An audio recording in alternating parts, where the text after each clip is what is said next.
A very good day to you. Welcome to Herman Manyora's YouTube channel. My name is Jedal Kabir. It is always a pleasure, it's always a joy, it's always a privilege to have you joining us for our political conversations. Today we're talking about Nairobians. There's a lot of problems facing Nairobians, from traffic to congestion in the city, talk about sanitation, talk about water. Everyone in Nairobi is thinking, how will we elect the next person when it comes to 2027 elections? Is there a rightful leader that can take leadership of Nairobi? Big names are popping: Babu Owino, Edwin Sifuna, Johnson Sakaja, Tim Wanyonyi. Some names that have been there before, like Agnes Kagure, Evans Kidero, are still in Nairobians' tongues. I mean, with Prof. Manyora, we're going to talk about the problems facing Nairobi and how politics will favor the next leader, the next governor of Nairobi. Prof, great to see you. How are you doing today? I'm okay, fine. Our conversation today, you know, everyone is thinking, even the Goreti guy, Waweru, the conversation is also there about him. But from the look of things, how are Nairobians going to vote in 2027 if you're asked now by these wannabe governors? Two things are hanging in the air. One of them is the Mount Kenya people have never been governed in Nairobi. That's number one. And number two is associated with number one, Mount Kenya anger following the Gachagua impeachment. These two things are going to play a big role in who becomes governor of Nairobi. But overriding everything else would be the national politics. Beginning with whether or not Gachagua is going to be shown the door. And how will Raila and Ruto end? What will be the place of Kalonzo Musyoka in the national politics? That is how these things will be sorted out at the county level. Are we looking at a situation where, as you put it, the national level will determine the next governor? Because this is what absolutely. This is what we saw with Polycarp Igathe and Johnson Sakaja. And you know, Polycarp Igathe was given the nomination by Azimio from Jubilee, despite everyone wanting Tim Wanyonyi. So would you advise anyone who wants to become governor to look at what is happening first before they determine? If you start your game, if you are talking about being governor of Nairobi and you are not looking at what is happening, you are not looking at the dynamics of national politics, then you are just a joker. Pack and go home. So what would you talk about, how would you talk about these big names, you know? Yes. Talk about Babu Owino, talk about Tim Sifuna, talk about Sakaja, and maybe let's put Evans Kidero there. Because they're the ones that Evans Kidero has been governor, and you talk about the likes of Johnson Sakaja and Babu Owino. Do they have a chance if you look at them? I think any one of these people, except for Sakaja, I don't think Sakaja stands any chance. He's messed everything. And you know the people who voted for him are the Mount Kenya people. That's a fact, in UDA. And I don't think... Remember, he was to testify against Gachagua. The fact that he disappeared into thin air and found himself somewhere in America or where, can't convince the people that he's not part of the system that wants to crucify Gachagua. So for him, I don't think. Because if he says he's a Luya, and he could as well be a Luya, there is Tim Wanyonyi. You see, so for him, any one of these other guys stands a chance, except for him. How about now Babu Owino when it comes to ODM politics? There is Tim Wanyonyi there, and there is Babu Owino. Babu Owino's biggest problem is that ODM will not support him. And it's obvious to everybody, including himself, that Baba... You've seen when they are giving things in ODM, they never consider Babu. There's a day I even tweeted, surely. Even the last... when they were giving Arati, Osozi, ODM leadership. The other guy in Mombasa, whose name I can't pronounce. Abdul something. I'm Swamad. That name is too difficult for me. And everybody else in between him, Wanga, they couldn't even squeeze a small thing for Babu and Olekina. So for Babu, I don't think ODM and Baba will back him. That is his biggest undoing. Because if Baba backed him, he will stand a very high chance.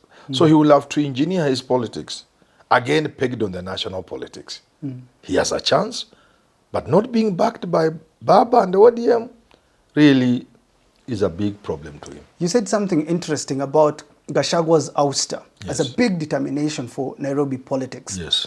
And you talked about the Kikuyu nation wanting a governor. Yes. If you look at the previous election, we had Polycarp Igathe, we had Waweru Dennis, we had Agnes Kagure, and these are the names from Mount Kenya. That name is Kagure. Kagure. Yes. So I'm asking you, do you think these names will pop up come 2027? And how are Nairobians likely to receive these names? You know, one, let us start this way.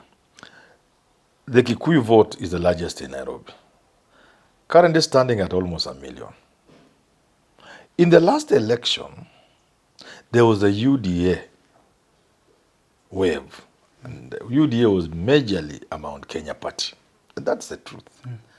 That's why I don't understand why they are antagonizing Gachagua. They will pay for it. But let's remain with the gubernatorial race. So a good number of Kikuyus voted for Sakaja because he was the UDA candidate. But Kamwene, there was also those who voted for Polycarp Igathe. Okay? If they had wanted to give all of their votes to Igathe, what is Polycarp? Yes, Igathe. His names are becoming different. Igathe. Polycarp Igathe. He would have won. I don't think they were able to go beyond the UDA wave. That's why Polycarp didn't win. He got Azimio votes and a few Mount Kenya votes. So for this time now, I see a situation where the collective anger of the mountain, and mainly this is the Kikuyu vote in Nairobi, they have the numbers. I see them directing these numbers in one direction. One direction, one basket. And that person, without any doubt, will become the governor of Nairobi. So it's the question of who is this person. They have the choice, and again, depending on the national politics. Depending on the national politics, they have the choice to support one of their own or to support a non-Kikuyu for strategic reasons. Okay. So I can quickly give the name if they are looking for a non-Kikuyu. They'll give Kidero Evans. That you can take to the bank. If it's a non-Kikuyu? Yes. He's the best bet they would have. And again, it will be tying in with the national politics. If they are out to teach Ruto a lesson, and they are supporting like Kalonzo Musyoka, and you know surely Raila would run at some point, and Kalonzo will be number one, but not with sufficient votes, not with 50+1, there's a runoff. Kidero will help them tip, because Raila will be number 3. This is very sad, but that's the truth. Ruto will be number 2, Kalonzo number 1. In that game, if it works out that way. So they will be looking for somebody like Kidero for the purposes of, when it gets to that runoff, they are most likely to benefit a few of the votes because their money is there. If it is a non-Kikuyu, if it is a Kikuyu, there's only one home where they will find, just like a man of God went to the house of Jesse to look for somebody to anoint. When he finally anointed David, after all the story you have heard about it. That is, you'll go back to the 2022 Jubilee candidates. Oh. Ngatia. You remember Ngatia? Yes. Of the then National Chamber of Commerce and Industry. I remember him. Agnes Kagure, you remember her? Yeah. You remember Dennis Waweru? I'm forgetting her name. Polycarp was there. Polycarp wasn't quite... He was an outsider. He was imposed by Uhuru. Yeah. Because it was these three and what? There's another one maybe. I think there's a lady. There's a lady. Somebody else. There was a lady.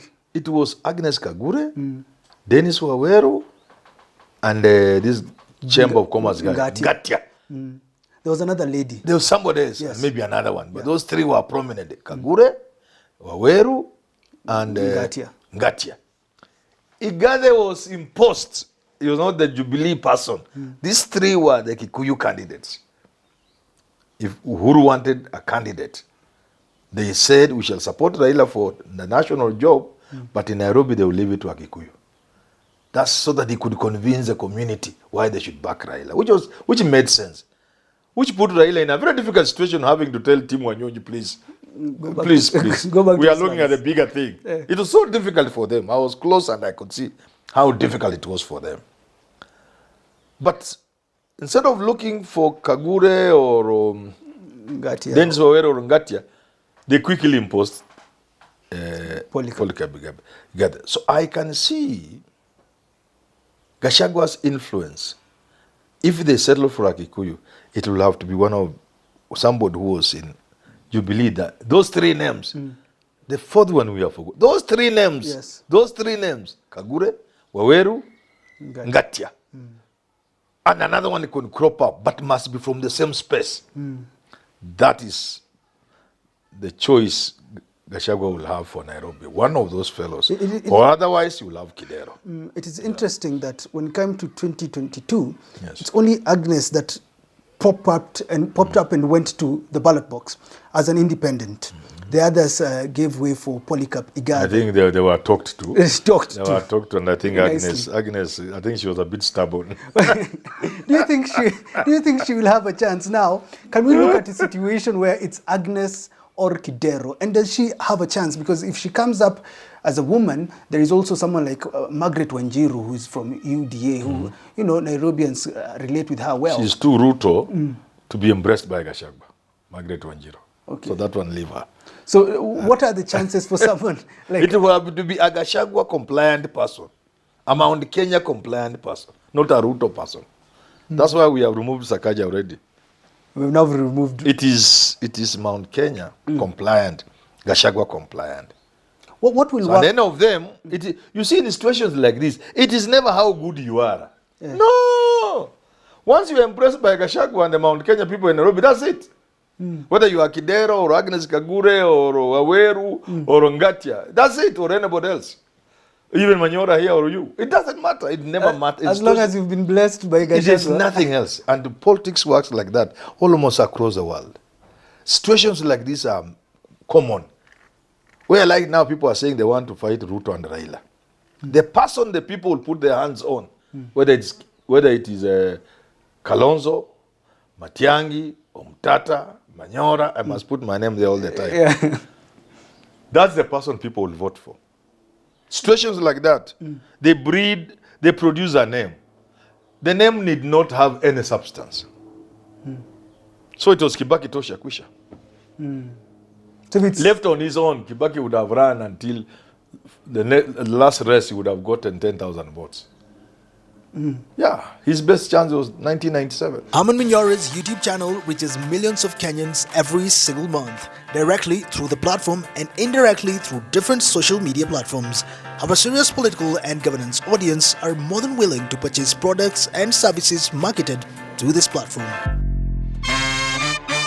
With zero competition from other digital platforms in this arena, we guarantee that your product will be visible to the client base you seek. Contact us today to find out more about our audience and how you can advertise through Herman Manyora's YouTube channel. Time to reach that willing buyer. So are we like right now telling Nairobians that their choice is determined by Rigathi Gachagua? By the politics of the land, the national politics. The collective anger of the mountain will determine who becomes the governor of Nairobi. We are only trying to slot in the names we know. Others can come up. We are saying if he's a non-Kikuyu for strategic reasons, because if Kalonzo is supported, he's most likely to be the number one in the election. But that election will go for a runoff. When you know you are going for a runoff, you want to get other people other than yourselves, other than the Kamba and the Gema people. They will need to entice another community by giving them the governor position in Nairobi, so that they can use the votes of that community as a top-up when it comes a runoff, to tilt the scales in their favor. Yeah. And that's how Kidero now comes in. It is very important because I started by saying the problems facing Nairobians. Now we have given names, but amongst these names, who can solve these problems? Of course, I've been saying Agnes Kagura on the ground with a lot of youthful people, you know, trying to support. And also, we talked about Kidero here, and you talked about how he tried to reform Nairobi. Do these names have quality that it for 2027 governance? I think if you ask me, the work of running the city, it requires leadership and therefore vision on the part of the leader and the ability to actualize that vision. There's a lot that is plain simple. The problems are, before you go to a vision of how to transform this city into a major city of the world, that requires a big thinking. It requires a vision. Before you talk about a vision, it's just making the city clean. Give people water. There are places I was shocked, like where this friend of mine, Chege, is MP. It's called the Great South. Yes. It doesn't even have, I think it has almost one or no public primary school. I was shocked. And Mbadi came on board and increased the hospitals, level 2 hospitals. See, these are simple things. Mbadi did these things in a short time. So what am I saying? I'm saying any of these names can do the basic things that Nairobi needs. Because if mlengo yako ikishinda, your coalition, say the Kalonzo coalition wins, and you are their governor in Nairobi, and they give you the support, you don't need to be a genius. You don't need, the things that Nairobi requires are things that can be done by normal MCA. Just one MCA to become the governor, and they do it. But the dream of Nairobi as a future, as a city, as a world city, that we can have a conversation around and say, of these names, who can come up with a vision? That is another story. Let me ask you, why aren't Nairobians relating with Johnson Sakaja? Is it that he doesn't communicate what he's doing, or is what he's doing not felt on the ground? That's what I'm saying. Sakaja detached himself. People trusted him. I may not have supported him, or I supported him, but I knew one thing: he had what it takes, or what it would have taken to work for Nairobi people. Because the things, the low-hanging fruits, we just pick garbage collection, water for the city of Nairobi, transport, organize matatus, and what, small little things. But he doesn't seem, you can't feel him. You can't feel him. And then people seem to think he spends so much of his time trying to make money. Yeah, that is chasing money to him. That's what people feel. Yeah. That's the impression we get. That chasing money to him is more important than collecting garbage in Nairobi. Then now I'd want to know, what should these names that we've propped up, we don't even know whether they'll vie for governorship. Yes. Agnes Kagura, Evans Kidero, Aweru, Ngatia. What should they do as they prepare? Because it's just 2 years now before we got, even it's a year before we get full into campaigns. What they should do to become good governors or to get the seat? To get the seat. Just begin approaching Gachagua pole pole. It is Gachagua who will determine the governor of Nairobi. Is that you can? It's a no-brainer. Gachagua currently. The Gachagua question is what will determine who becomes governor in Nairobi. The national politics, how you will play, how this thing plays out. You know, politics is politics. This thing you can hear one day before this thing is determined by the courts. You can unaweza kusikia Raila ni Gachagua na Ruto wamepatikana mahali wanakunywa chai na hii mambo imeisha. Inazima tu. Inazima tu. Tunasahau hii impeachment. Na unasikia kwa mkutano be upstanding for his excellency the president, makofi kwa rais, coming from who? Gachagua. What? Munabaki kwa mata. That again now will determine how the politics of the city will be played. But we are saying what seems to be unfolding, what looks like most obvious. Gachagua may end up being impeached or crucified, even if he doesn't leave office, in a manner that the anger of the mountain will only continue swelling and swelling. Do you think it's time for a woman governor? Because you look at Susan Kihika, you look at Gladys Wanga, you look at Waiguru. People are saying they are doing something. Do you resonate with this when it comes to Nairobi? Wanaume wako na siasa mingi. Hata tuliweka mama moja hapa, I don't think she did so well. But the argument for a woman governor is a good argument. everybody is celebrating Kenyans and saying Kenyans have elected how many governors? Almost 7. Yes. That is something. The world is looking and say, what? You mean a third world country or people considered primitive can elect out of 47, 6, 7 governors?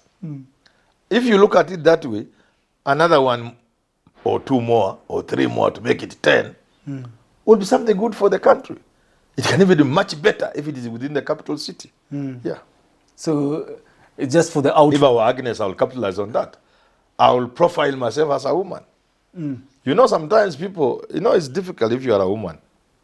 Hillary Clinton, when she ran the first time, she ran as a tough, no-nonsense woman with the they're called what, pantsuits. Americans call them pantsuits. The British and us here, we call them trouser suits. Looking at her, the woman part was behind. She was a tough person, tough man. Don't try to reduce her to a woman. It didn't work. When she came next round, she foregrounded her being a woman. She began to show her soft side as a woman. So all these women who want to be governors, Agnes included, they must learn something from Hillary Clinton. She came tough. It didn't work. Next time she came against Trump now, she was all woman. And she won the popular vote. Yeah, she won the popular vote. By 3 million, it's clean. She beat Trump by 3 million votes. Yeah. Popular votes. You see what I'm saying? Yes. So any woman now trying to run, including in Nairobi, Agnes, and anybody else who might want to run, including Margaret Wanjiru, they have to study Hillary Clinton, the transformation from a tough, no-nonsense candidate to a candidate who appeals to the woman aspect. This is because image in politics is very, very important. Yeah. But we are not saying by merely being a woman, Agnes Kagure will necessarily win the city of Nairobi. There's a lot more you need to do to become the governor of Nairobi. But the people who have a head start for the governorship in Nairobi are not Tim Wanyonyi and Babu Owino. For some, the people with the head start are those people who are in the Mount Kenya corner, or somebody like Idero who may win the support of Mount Kenya for strategic reasons. how would you advise these people that come usually during elections? You know, what we see with someone like Peter Kenneth. Yes. This is something that Kenyans believe about Dennis Waweru. Yes. How important is playing politics before campaigns? You know, there is what we call name recognition in politics. So if you don't have a name, you must come early enough for people to have an idea of who you are, for name recognition. But these people we are talking about, I think without exception, who among these people requires to be known? Tim Wanyonyi, people know him in Nairobi. Babu Owino, people know him. Sakaja, people know him. Agnes Kagure, people know her. Dennis Waweru, people know him. Kidero was governor. So for them, there's no name recognition. And therefore, hurrying may not be the thing to do for all these guys we have mentioned. And more so because this thing will be determined by the dynamics of national politics. When Gen Z came, for example, anybody who had been planning to be governor of Nairobi, they had to go back to the drawing board. Yeah. Because this thing could have meant these boys will hear nothing about an old person. So if you are old and you wanted to be governor of Nairobi, or indeed even the president of Kenya, you had to go back to the drawing board. What did the Gen Z revolution mean to my candidacy of Nairobi governor? Now that these are young people. Then before we are through with this, the impeachment has come. The anger on the mountain. What would that mean if you are looking for the city in Nairobi?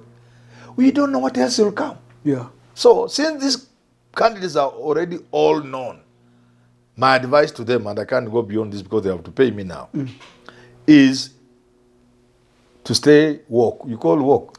Woke. Yeah. So that they see every development and they look at their campaign and their strategies in terms of everything that is coming up. By 2026, things will have taken shape in a manner they may not change. Because if Raila doesn't get AU, that is February 2025. You don't know how he will react. So all these things will, And other Genesis revolutions, other disturbances could come. Yeah. So you look at the developments and fit your game plan properly. Okay. So I don't think hurrying for any of these candidates will be a good thing. It's more like, let's wait and see. You study the situation.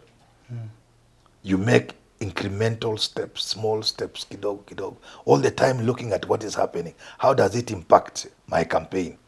Since you are already known, don't hurry. Don't hurry.